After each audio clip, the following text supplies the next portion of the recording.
চিংড়ি মাছ কেনা পছন্দ করে বলুন, আর তা যদি হয় গরম গরম চিংড়ির মালাইকারি, তাহলে তো কথাই নেই। ছোট বড় সবার পছন্দের তালিকায় সবসময় বিদ্যমান। তো আমরা চলে যাব মেইন রেসিপিতে। তো এখন আমি 10 পিস চিংড়ি মাছ ভালো করে ধুয়ে রক ছাড়িয়ে ভালো করে ধুয়ে বাটিতে নিয়ে নিলাম। এখন আমি এক এক করে হলুদ গুঁড়ো, মরিচ গুঁড়ো আর লবণ দিয়ে ভালো করে ম্যারিনেশন করে নিয়েছি। এখন আমি চলে যাব ভাজতে। তো আমি কড়াইতে তেল বসিয়ে দিলাম। তেলটা যখন গরম হয়ে গেছে তখন আমি এক এক করে চিংড়ি মাছগুলো দিয়ে দিচ্ছি। তো চিংড়ি মাছগুলো আমি দিয়ে কিছুক্ষণ ওয়েট করব একটু লাল কালার হওয়ার জন্য। তো এখন আপনারা এই রেসিপিটা অবশ্যই ট্রাই করবেন, কারণ এটা যেমন খেতে অতুলনীয় তেমনি দেখতেও সুন্দর, আর বড় ছোট সবারই খুব পছন্দ করে। এখন আমি এই পর্যায়ে মাছগুলো উল্টিয়ে দিব। দেখুন আমার মাছটা প্রায় ব্রাউন কালার চলে আসছে, লাল লাল হয়ে গেছে। এখন আমি এই পর্যায়ে আরেকটু ওয়েট করব। আমি মাছটা কিন্তু অনেক বেশি ভাজবো না, কারণ দেখা যায় অনেক বেশি ভাজলে মাছটা একটু শক্ত হয়ে যাবে আর খেতে ভালো লাগবে না। তো আমি এই পর্যায়ে আরেকবার উল্টিয়ে নিয়ে তারপর আমি মাছটা নামিয়ে নেব। তো আমার মাছটা আমি এখন ডিশে বেড়ে নিচ্ছি। বেড়ে নিয়ে আমি চলে আসলাম রান্নার মেইন প্রসেসে। তো আমার যে তেলটা ছিল মাছ ভাজার, সেই তেলটাই আমি দিয়ে দিলাম। দিয়ে এখন আমি 3টা মাঝারি সাইজের পেঁয়াজ আর 2টা কাঁচামরিচ আর দুই ক রসুন আমি ব্লেন্ডারে ব্লেন্ড করে নিয়েছিলাম। তো সেই পেস্টটাই এখন আমি দিয়ে দিয়েছি। এখন আমি দিয়ে এটা নাড়াচাড়া করে আমি একটু বলক হওয়া পর্যন্ত ওয়েট করব। যখন দেখব যে এটা বলক চলে আসছে তখন আমি দিয়ে দিলাম তেজপাতা 2টা এলাচ আর 1 ফালি দারচিনি।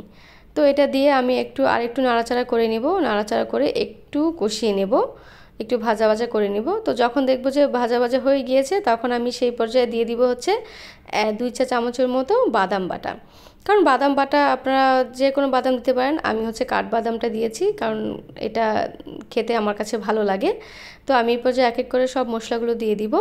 এখন আমি দিয়ে দিয়েছি 1 চা চামচ লবণ, 1 চা চামচ ধনিয়া গুঁড়ো, 1 চা চামচ জিরে গুঁড়ো, 1 চা চামচ হলুদ গুঁড়ো আর 1 চা চামচের মতো মরিচ গুঁড়ো দিয়ে আমি এখন এটা ভালো করে নেড়েচেড়ে কষিয়ে নেব। দেখুন অনেকটা লাল লাল কালার চলে আসছে। এখন আমি এই পর্যায়ে আরেকটু কষিয়ে নেব। যখন দেখব যে তেলটা চলে আসছে মশলার উপরে গায়ে গায়ে, তখন আমি দিয়ে দিব ভেজে রাখা চিংড়ি মাছগুলো। এখন আমি চিংড়ি মাছগুলো দিয়ে ভালো করে নাড়াচাড়া করে মশলাগুলো যেন ভালো করে মিশে যায় চিংড়ি মাছের সাথে, সেই পর্যায়ে এখন আমি দিয়ে একটু রেখে দেব 5 মিনিটের মতো। যখন দেখব যে আরেকটু ভাজা ভাজা হয়ে গিয়েছে তখন আমি আরেকবার নেড়ে চেড়ে দিব। দিয়ে দেখুন আমার কষানোটা হয়ে গেছে, একদম লাল লাল কালার চলে আসছে। এটা এখন কিন্তু দেখেই খেতে ইচ্ছে করছে। আমি এই পর্যায়ে দিয়ে দিলাম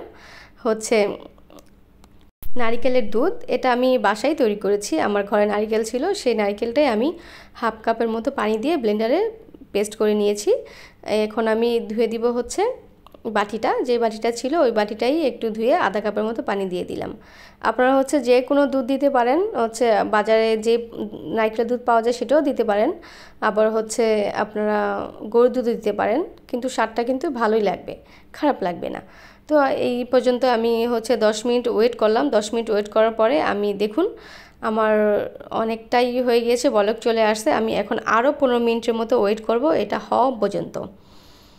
আমি এখন একটু পরপর এটা নেড়ে দেব, কারণ নাড়ালে কি হবে যে এটা লেগে যাওয়ার একটা ভয় থাকবে। তো আপনারা যত নেড়ে দেবেন তত মশলাটা ভালো কষাবে আর লাগবে না।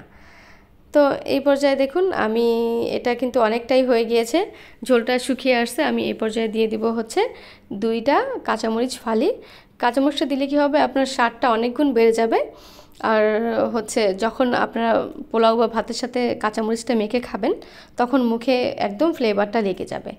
আর কাঁচামরিচটা অন্য কারণে দেওয়া যায়, সেটা যে বাচ্চারা অনেক সময় ঝাল খেতে পারে না। তো সেই পর্যায়ে আমি একটু যদি বেশি করে কাঁচামরিচটা দিয়ে দিই তাহলে কী হবে, কাঁচামরিচটা আমি খেতে পারবো আর বাচ্চাটা ওইভাবেই খেতে পারবে। তো এই পর্যায়ে দেখুন আমার 15 মিনিট পর আমি আবার নেড়ে ছেড়ে দিলাম। আমার এই পর্যায়ে কিন্তু অনেকটাই হয়ে গিয়েছে। আমি আরেকটু ওয়েট করব, আরও 2-3 মিনিটের মতো।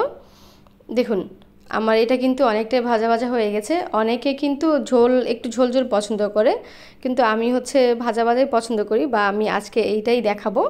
তো আশা করি সবার খুব ভালো লাগবে।